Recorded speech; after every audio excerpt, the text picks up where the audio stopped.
who will talk about minimal complements. So, Yeah. let me just 1 second. Good. Now we can go. Go, please. All right. Well, thank you all for coming. Thank you, Mel, for the introduction.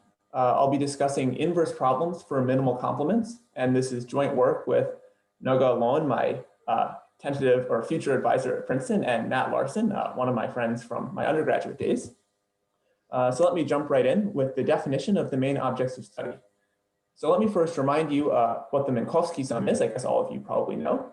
But if we're given subsets A and B of an abelian group G, we define the Minkowski sum, A plus B, to be the set of all element-wise sums. So this would be the set of all sums of the form little a plus little b, where little a is in A and little b is in B. So for example, the Minkowski sum 1, 2, 3 plus 10, 20 would be 11, 12, 13, 21, 22, 23.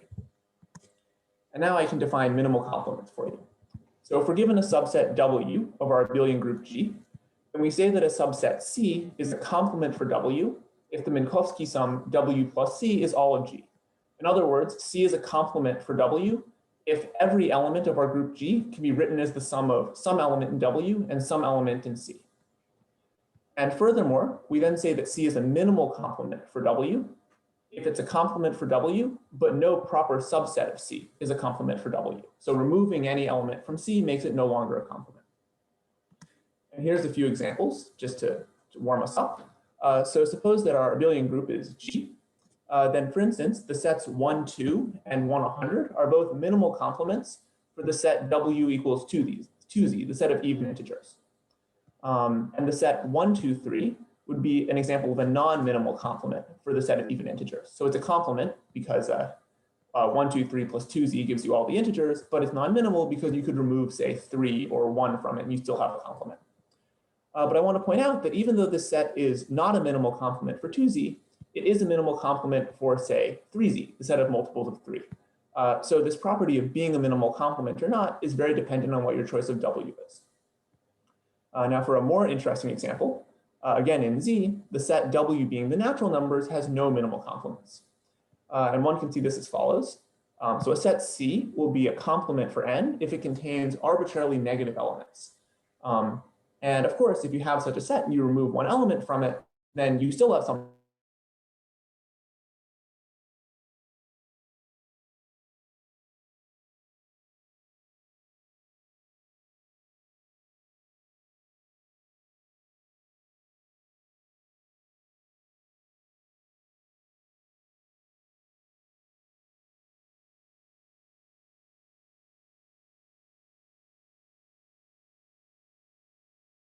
In the integers, it takes some work to show this.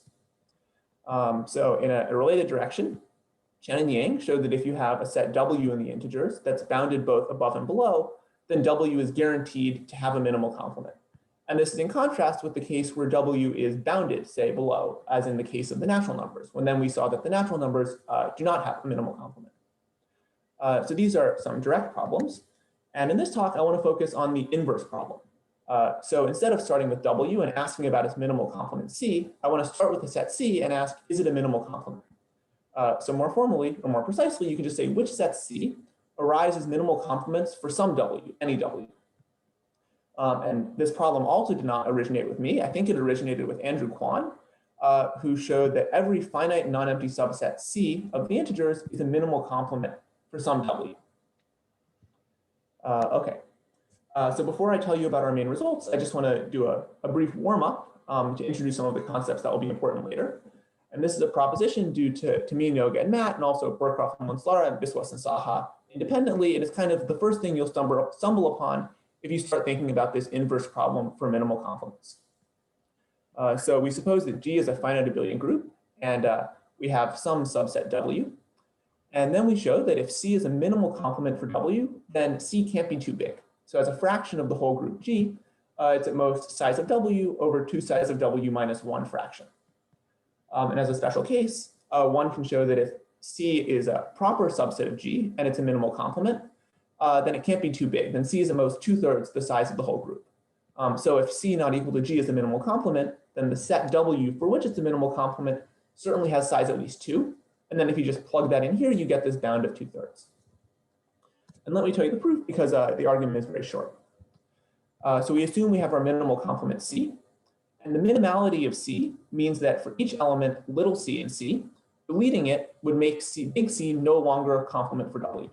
So that means that for each choice of little c, we can find some element G sub little c in our group G that's represented in the Minkowski sum big C plus W only using little c.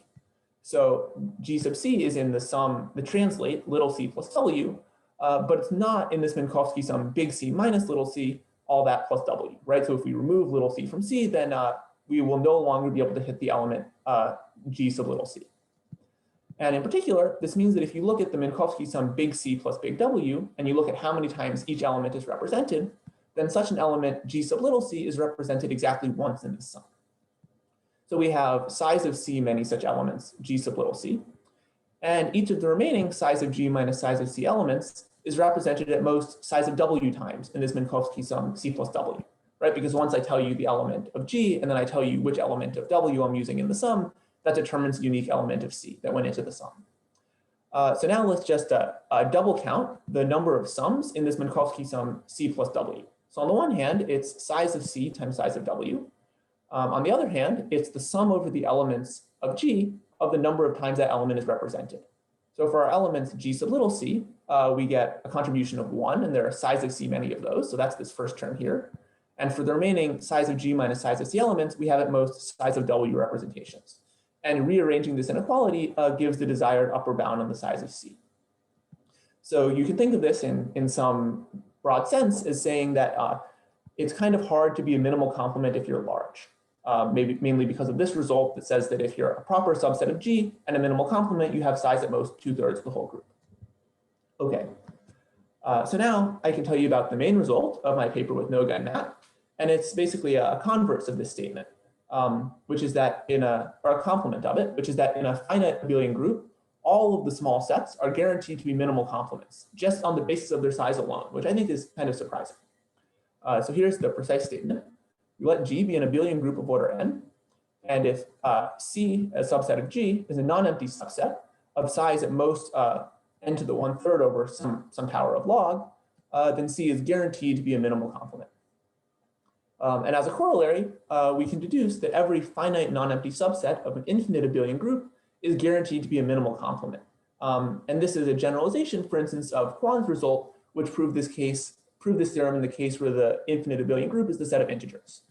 The way you do this is you just find a cofinite subgroup such that the projection onto the quotient acts injectively on your set C, right? So you don't merge any elements when you project, and then you just apply this theorem in the resulting finite group to find some W for which your set C is a minimal complement, and then you lift W back into the original infinite group that you started with.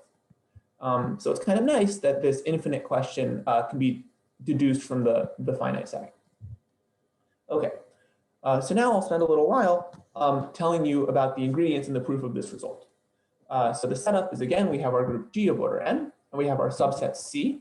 We'll call the elements C1 through little ck, where again, k, which is the size of our set C, is at most around n to the 1/3. You can kind of ignore the log if you want. And here's the idea. We're given C, and we just try to write down what we should choose W to be so that C is a minimal complement for this W. And our construction has 2 steps. The first step is that for each element little ci, we choose just some element little wi, and we include it in W. And then we let little gi be little wi plus little ci. And this little gi hopefully will end up being the special element which guarantees the minimality of C. So we hope that little gi is represented in our Minkowski sum uniquely as little wi plus little ci. And this will mean that we can't delete little ci from C without destroying minimality. So once we've done this, we then add every element little w to big W if W plus big C does not contain any of the GIs. In other words, we add little w if it wouldn't destroy the uniqueness of representations of any of our special elements GI. And this condition that W plus C does not contain GI is equivalent to the fact that a little w is not in any of the translates little gi minus C. So in other words, we take all of these translates little gi minus c, and anything which is not in any of these translates little gi minus c gets added to w. So this is the two steps of our construction. And as I mentioned, we hope that at the end of the day, our original set C will be a minimal complement for this W. And there are two things we have to check. The first thing is that C is in fact minimal. So for this, we just show that the special elements little gi are uniquely represented in the Minkowski sum W plus C. And this is fairly easy. And the harder part is showing that this construction in fact gives us some W for which C is a complement. We have to check that this Minkowski sum W plus C is the entire group G. So another way of saying this is that if you have any element Z in G, then the translate Z minus C intersects W non-trivially. And this is just the same as saying that there's some little c and some little w such that little c plus little w is Z. And for this last item, which is the main work of the proof, we look at this translate Z minus C, and we analyze how it might be covered by the various translates little gi minus c. So remember, in step 2 of the construction, we looked at the translates little gi minus c, and we added any little w which was not covered by any of these translates. So if we can show that the translate little z minus c is not entirely covered by the translates little gi minus c, then there's some element of z minus c which sort of sneaks in and ends up getting into our set big W. And then we win, because then we found some element of z minus c which is also in W. So this is the big picture idea. And all I have to tell you now is how we in fact do this first step, where we choose the little wi's. So the argument is probabilistic, and you can just choose the little wi's randomly, and this gives you some bound. It worked for small sets. I think anything smaller than like n to the 1/4. But if we want to get this n to the 1/3 bound, we have to be a bit fancy. So let's let s be a parameter to be chosen later. It'll be around log. And then for each of our i's between 1 and k, we choose a bunch of candidate elements, wi1, wi2, up to wis, which are independently uniformly at random from G. So these will be our candidate choices for little wi. And then for each of these wips, we define a special element, gip, to be wip plus ci. So this will be the element that we hope is uniquely represented if we in fact choose wi to be wip. And then we bound the probability of 3 bad events that would prevent us from being able to make a quote unquote acceptable choice of the wi's from the wips. So the first thing, which would be kind of bad, would be if C would fail to be minimal for some choice of the wi's from the wips. In other words, there would be some special element, GIP, which can also be written as WJQ plus some element of C, right? So we know that GIP can be expressed as WIP plus CI, and we really want this to be the only representation. So the first bad event is that there's a second representation for one of these special elements. The second thing concerns these translates Z minus C and showing that C plus W will in fact give us the whole group. So the second thing that can happen is if this translate Z minus C intersects many of the translates GIP minus C. So remember, we're hoping that this translate Z minus C is not entirely covered by the translates GIP minus C, because that means some element of Z minus C slips into W, and then we're happy. So the second bad event is that there are at least S distinct choices of IP, such that GIP minus C intersects our translate Z minus C. Okay, and then the third thing that can happen is that there's some choice of I, so corresponding to some element of C, such that all of our candidates, WI1, WI2, all the way up to WIS, are very popular in the following sense. So for each of these WIPs, we can find some element of Z, such that the intersection of this translate GIP minus C with the translate Z minus C is big, where big for us means at least K over S. So remember, K is the size of our set C, and then S is just our parameter. So the bad event is that this happens, and moreover, the first element of Z minus C, which is not contained in this translate GIP minus C, is contained in some other GJQ minus C, say, where I ordered the elements of C arbitrarily. So if one does the various computations and looks at how these events can occur, one can show that with a suitable choice of S, we can show that with positive probability, none of these 3 events occurs. okay, so suppose that we then have choices of wi1 through wis for all of these i's where none of these three events occurs. Well then, okay, using item 3, for each I, we choose some WIP such that this bad thing here does not occur. So that means, so I now want to claim that every Z will in fact be represented in the Minkowski sum W plus C. So from item 2, I know that for each Z, there are fewer than S pairs IP such that this translate Z minus C hits the translate GIP minus C. So the only way that our translate Z minus C could be completely covered by the various translates GIP minus C is if one of these intersections is big, namely bigger than a 1 over S fraction, because there are fewer than S of them. But in this case, we're guaranteed by item 3 that there's then some other element of Z minus C, which is not covered by any of the GJQs. And so then this element ends up in W and we're happy.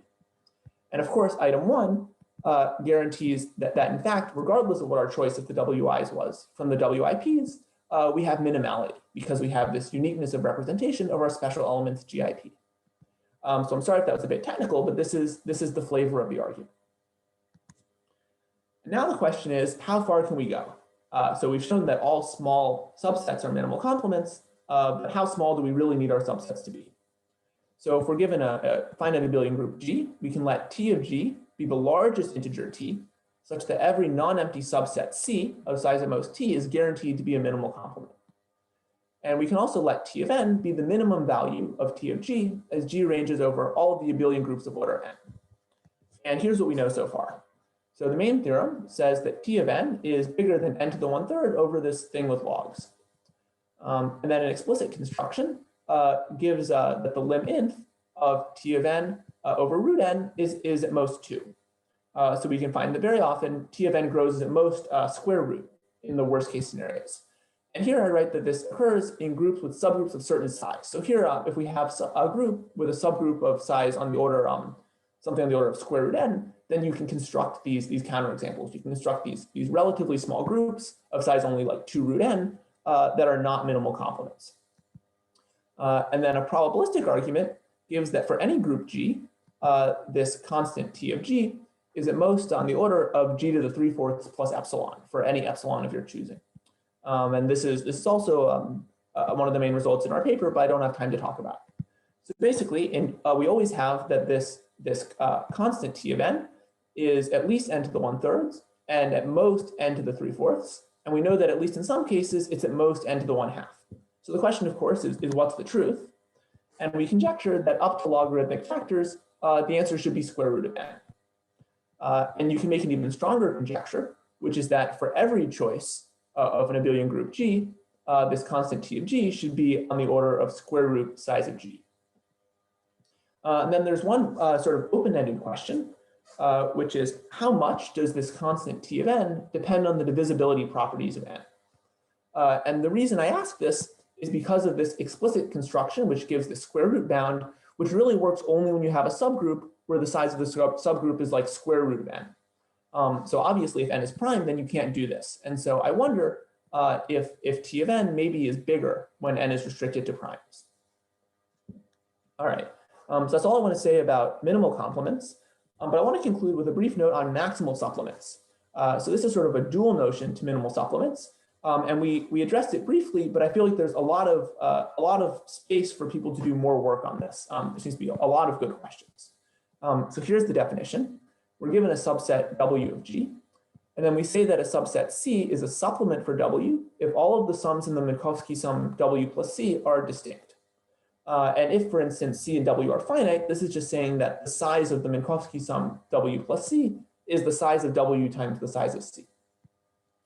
And then furthermore, we say that C is a maximal supplement for W if it's a supplement for W, but no proper superset of C is a supplement for W. So if you add any element to C, it's no longer going to be a supplement. And you can ask the same question, which is every small subset guaranteed to be a maximal supplement for some W? And this time, the answer is actually no, for a kind of silly reason. So let's say that a subset C of G is called solid if it is not properly contained in any set D such that the different set D minus D equals C minus C. and I claimed that maximal supplements must be solid. So I said here that a set C is a supplement if all of the sums in W plus C are distinct. This is the same as saying that the different set W minus W intersects the different set C minus C only at 0, right? So if W1 plus C1 equals W2 plus C2, you want this to imply that W1 equals W2 and C1 equals C2. So if we have some set C which is not solid, then we can find some bigger set D which contains it, such that D minus D is the same as C minus C. But then the intersection of D minus D with W minus W is also just 0. So D would be a larger supplement for W, contradicting the maximality of C. So clearly, we need our maximal supplements to be solid. And it turns out that if we impose this condition, then it is true that all small solid sets are in fact maximal supplements. And so we can show that if C is a non-empty solid subset of size on the order n to the 1, most n to the 1/4, then C is guaranteed to be a maximal supplement for some W. And then the question, of course, is what's the optimal function here? What even is the exponent? Can you improve this lower bound? Can you get any upper bound? What can you say? So I really think that this is a great question for future research. And I just want to highlight it as something that we left wide open in our paper. So that's all I have. Thank you all for listening. Thank you very much. Are there any questions?